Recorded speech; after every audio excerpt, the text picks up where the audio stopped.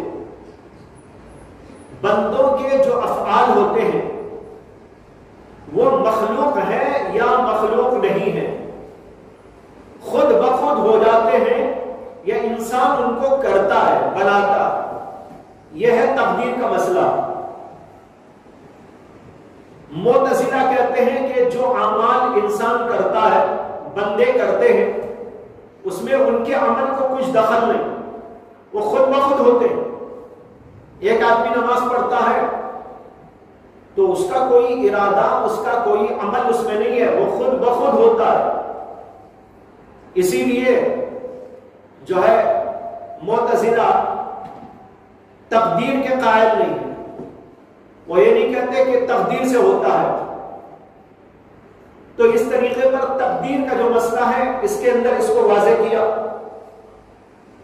اور یہ بتایا کہ بندے جو اعمال کرتے ہیں وہ اللہ کی مخلوق ہے، یعنی اللہ ہی اس کو پیدا کرتا ہے. معتزلہ یہ کہتے ہیں کہ بندہ اس کو پیدا کرتا ہے. یہ فرق ہے. اس پر امام بخاری کا رسالہ ہے خلق و افعال العباد.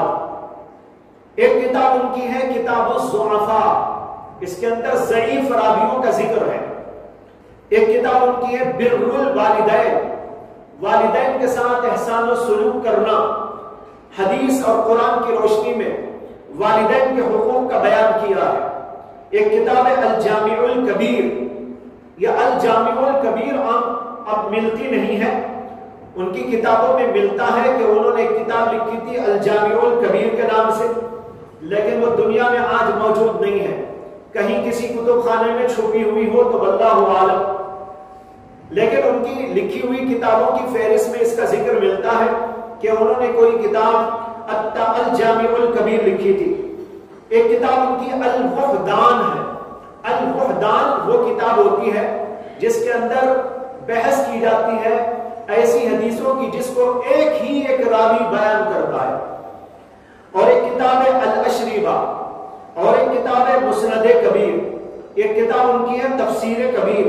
ایک کتاب کا نام ہے مبسوط، اور ایک کتاب وہ ہے جس کو ساری دنیا جانتی ہے، وہ ہے الجامع الصحیح، جس کو آپ پڑھنے کے لیے یہاں پر بیٹھے ہوئے ہیں. یہ سب سے زیادہ ان کی مانی ہوئی مشہور و معروف اور عظیم الشان کتاب ہے. اتنی کتابیں ان کی کتابوں کے اندر ملتی ہیں.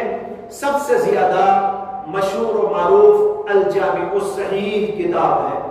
اب آپ کے سامنے الجامع الصحیح کا تعارف اور اس کی کچھ خصوصیات، اس کے کچھ فضائل اور امام بخاری کے اس سلسلے میں آداب کا بیان کرنا ہے، وہ انشاءاللہ کل عرض کرنے کی کوشش کروں گا. وآخر دعوانا